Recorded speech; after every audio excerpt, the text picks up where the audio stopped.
What is up, Airsofters? Talon from the Airsoft Headquarters here, and welcome back to the channel. Today I've got a video that is pretty special.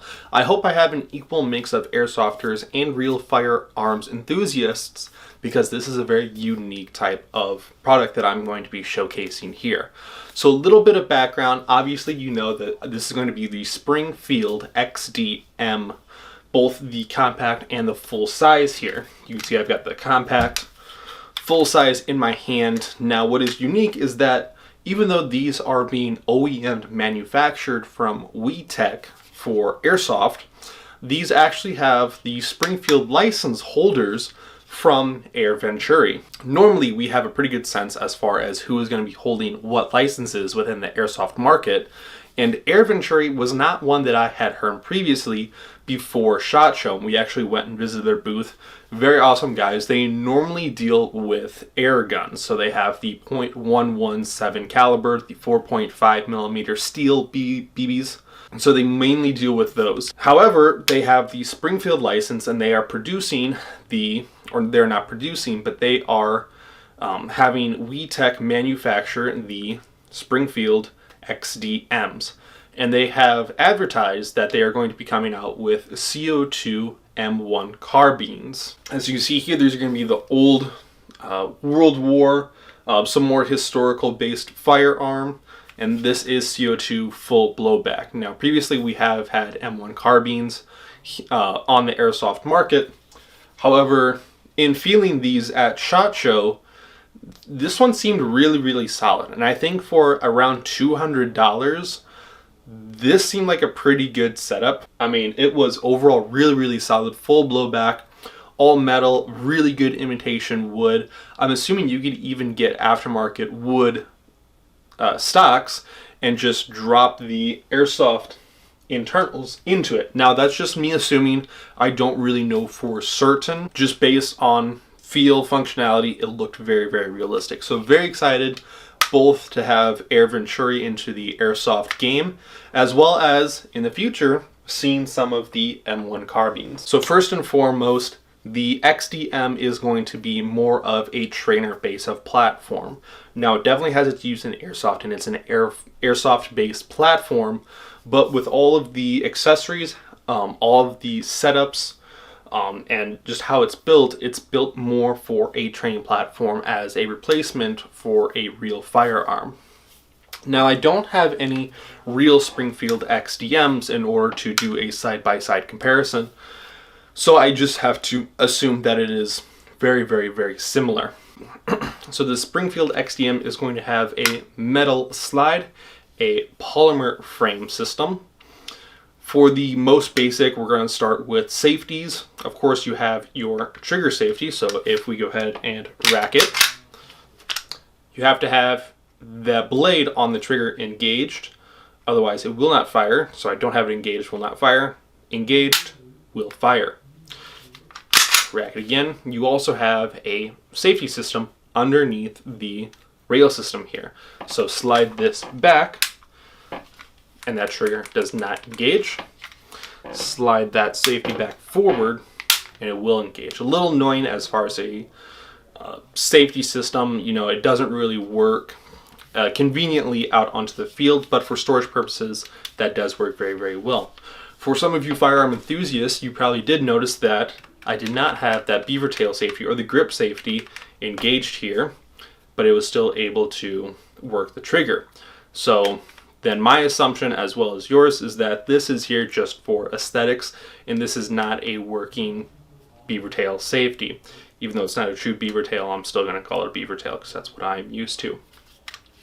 This is going to be a right-hand operated type of pistol.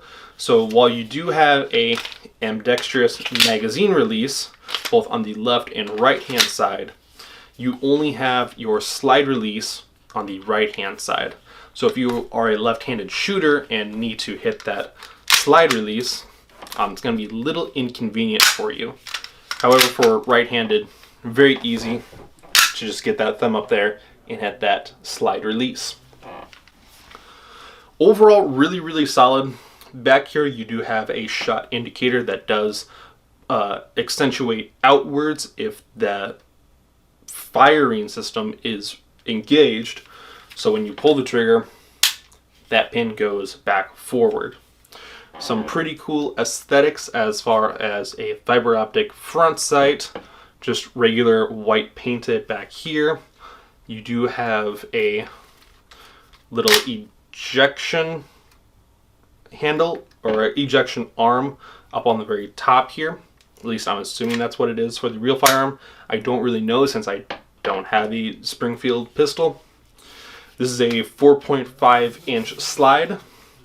So you have all of your standard serrations here for your slide manipulation. Some pretty good texturing here on the grip. And inside the box, there is going to be multiple sized back straps as well. So you can change that out for a larger grip or a smaller grip. All of the body pins as well here are going to be a steel base. So that is going to be extra reinforcement, which is really, really nice. For disassembly of the 4.5 inch and the competition, the 3.8 inch slide is going to be the same.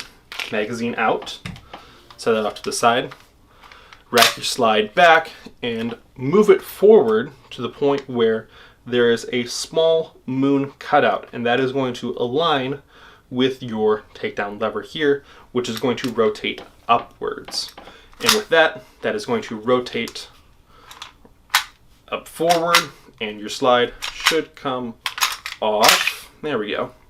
Got to give a little extra, and that is your frame and your slide. Now the hop-up itself is going to be a rotational base of hop-up unit, so you just need to use your fingernail and rotate for more hop or less hop. So that can be a little bit more time consuming when you have to change or adjust your hop-up unit on the field or at home. To reassemble, simply slide the slide back onto the lower frame, push back as far as possible, and then with that half moon, align it back with that takedown lever, pop that takedown lever forward, and let it slide forward. Rack it a couple times, pull the trigger, just to make sure everything is lined up and good to go. And then you take your magazine, insert, and do a couple of test shots to make sure everything is lined yet again. Now the velocity between the 4.5 inch and the 3.8 inch is going to be a fluctuation of 330 feet per second to 300 feet per second. Now that is in direct correlation with that barrel length. A little bit longer of inner barrel is going to allow for a higher velocity compared to shorter inner barrel, which does not allow the Airsoft BB to catch up to higher speed physics. The mag capacity is going to be a 25 count on the 4.5 inch or the full size magazine versus on the compact is going to be a 14 round capacity. And that is a point of discussion in a minute. These are going to sit in a double stack configuration, and really you have to pull the magazine follower all the way down in order to load your BBs in. Something to mention as well with both these magazines, they are going to be a silver finish and they are going to be green gas operated. Both have the follower down there. Both these caps can be interchanged out. I don't know if there's anything aftermarket as far as different base plates and stuff like that, but you can remove them. They have cutouts on the bottom so you can just straight fill them without having to putz around with those caps. Now if we were to do a direct comparison of the 3.8, or I should say the 4.5 and the 3.8, is that of course the shorter slide is going to be the 3.8 inch is going to be a shorter slide length, as well as in correlation to having a shorter magazine for a shorter magazine count, the grips are going to be significantly shorter. If I were to take the magazine out here, and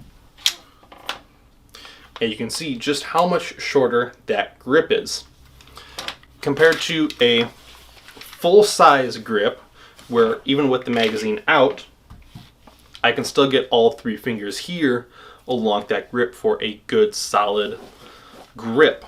Versus on the compact, there's really not a whole lot of room so that my pinky kind of just hangs off there. So I can only really fit the 2 fingers and then trigger finger up here. So the magazine that comes with the compact is going to have a little bit of extra space on the very bottom of the magazine, so I can put my pinky there to allow for a subcompact or a compact style of grip here, which on discussion of the magazine or the grip of the shorter compact pistol, it really doesn't feel much more compact compared to the full size here. Now sure, I do have a little bit of a wedge here, so if anyone that has super large hands, that may be a point of discomfort for you. However, and WeTech or Ace or Air Venturi thought of this, you have the option of aftermarket compact magazines. You also have the option of the full-size magazines, which fit in the same space. And you're thinking, well, Talon, if you just slide the full-size magazine, that's just going to look ugly as heck. What are you going to do about that? Well, inside of the box of the compact are going to be 3 full-size magazine spacers. So you can purchase aftermarket, the full-size magazines, slide this over, and of course I put it on wrong, like so. So when you slide your magazine in, it creates almost a seamless connection between the front and the back of the grip there. So now I have a full-size grip on a compact style of pistol. So for guys that have larger hands, this is probably the route you're going to want to go.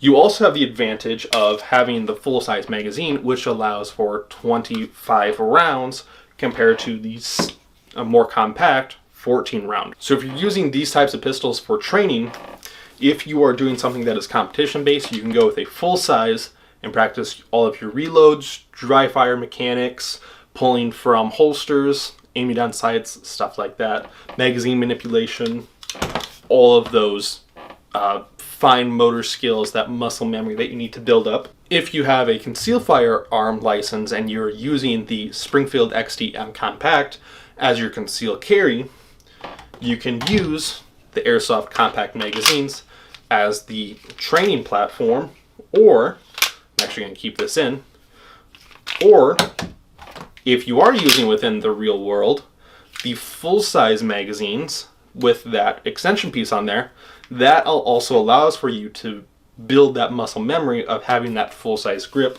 instead of having to fumble around with the more compact. So very awesome that they included that within the box. That's not something you need to purchase additionally. For licenses and trademarks, I'm going to use the compact pistol as my example. So along the very front here, you have your Springfield Armory, your XDM, a couple of license numbers. I don't know if that is going to be specific to this pistol as far as an individual serial number. You have your Springfield Armory trade up here, XDM, the compact, and the 3.8 inch slide length. Or no, not the slide length, because this is way longer than... Fuck. Man, do I feel stupid. The XDM, made in Taiwan, Springfield Armory. Your warnings here on Airsoft specific replicas, and that's really it. On the back of the magazines, you are going to have the cut in round counters, which don't do anything for Airsoft specifically. On the compact here, while I'm holding it, we might as well just go over the same basic things. You do have your slide release, which is just on the left side. Same with the takedown lever. Magazine is going to work, or magazine release is going to work for left-handed or right-handed. The blade trigger on there is going to work as a safety. The beaver tail thing also does not work. You also have the external safety here. This also has the working shot counter. So rack that. This protrudes outwards, and then fire pops back in. Almost the exact same thing as the full size, just a little bit smaller. Difference between compact and full size. Another thing that WeTech or Springfield or Air Venturi has worked on is these little things that are coming inside the boxes as well. And I know it's hard to see here in my hands, but I'll do a quick little close-up. These actually sit within the magazine, and that is going to sit in place of the follower here. So for airsofters, we know that the follower here is going to work as the last round indicator. So when the magazine is empty, there is going to be a protrusion that pops up and catches that magazine release handle, so then the slide release, or so the slide catches backwards. However, that little device is going to sit in place of that follower and prevent the slide to catch. It also does not sit in between the feed lips here, so you don't have to worry about the bottom of the nozzle catching along anything. So you, as a trainer for firearms, or even wanting to do stuff for airsoft for dry fire, you can rack your slide. I don't have the slide release manipulated, so I can rack that slide all day without having to worry about it catching. So if I need to practice any sort of firearm stuff, bam, now I give another rack, bam, give another rack, bam. If I need to work on pulling from a holster, pulling from concealment, if I'm working on the compact, stuff like that. And then later on, I'm just going to use this one because it doesn't have that follower in there. I can manipulate that slide back so I can practice doing any sort of reload. Make sense? So really, aftermarket options, there's nothing available. These are still brand new to the market. Not a whole lot of people actually know about them, in their fact they're marketed for firearms enthusiasts, not really so much for airsoft. Airsofters tend to go more for a CZ 1911, a Glock, maybe a revolver-esque type of firearm replica. So going for a Springfield XDM is more towards firearms instructors, people that want to work on competition firearms training, concealed carry firearms training, stuff like that. So that's what these specifically are marketed towards. It's super awesome that here in the US we're able to see more firearms licensed replicas hit the market. Like, we have the Glocks, we have the HKs, some M&Ps, we have CZs, we have Berettas, and for some reason I'm trying to blank on the rest of the brand names, but now we have Springfield to add to that list. So for $130, that's what both of these are going for. You have a lot of things that come in the box with them. So you have your pistol, you have that fancy little follower, you have 2 additional back straps, both for the compact and the full size. And with the compact, you're getting 3 additional extension pieces to use with full-size magazines. So final thoughts on the Springfield XDM are overall very, very positive. I'm super excited to see more from Air Venturi as far as Springfield license. Like I said before, we're going to see the M1 carbine. Super excited to see how they're going to finally turn out as far as market stuff. For the Springfield XDMs, super awesome that they have an overall solid build, even though these are coming from WeTech, which we're not huge fans of. As far as a quality control, I'm not going to have anything as far as information from that. These we brought in for a limited quantity just to have them available for the firearms enthusiasts that are using these for training purposes. None of our staff currently have any of these in the testing phases. We may have to incorporate those in the near future, but overall, looking internally, these seem to be pretty solid as far as, you know, parts available. A solid barrel assembly, the recoil rod, nozzle assembly, trigger assembly, the quality of the frame and the slide, as well as the style of magazines and the quality there, overall are very, very, very good. So Springfield, or Air Venturi, absolutely made sure that they were getting the best from WeTech. So super excited to see that. And really, that's kind of all I have for you guys. So these are going to be available at the Airsoft Headquarters. Like I said before, we have them in a limited quantity, so they're not going to be available on our website. You are going to have to wait until the store opens if you want to check these out in person or want to pick one of them up. Really don't expect a whole lot of people to want these, especially because these are firearms enthusiast type of platforms. And for airsofters, not really something they're going to want to go for. So I don't think these are really going to hit the market really too big for airsofting, but who knows? I may be pleasantly surprised. And that is it, guys. If you have any further questions, put them down in the comment section below. Please like and subscribe if you want to show me any support. And I will see you guys in the next one. Take care, stay safe, and I'll see you later. Bye.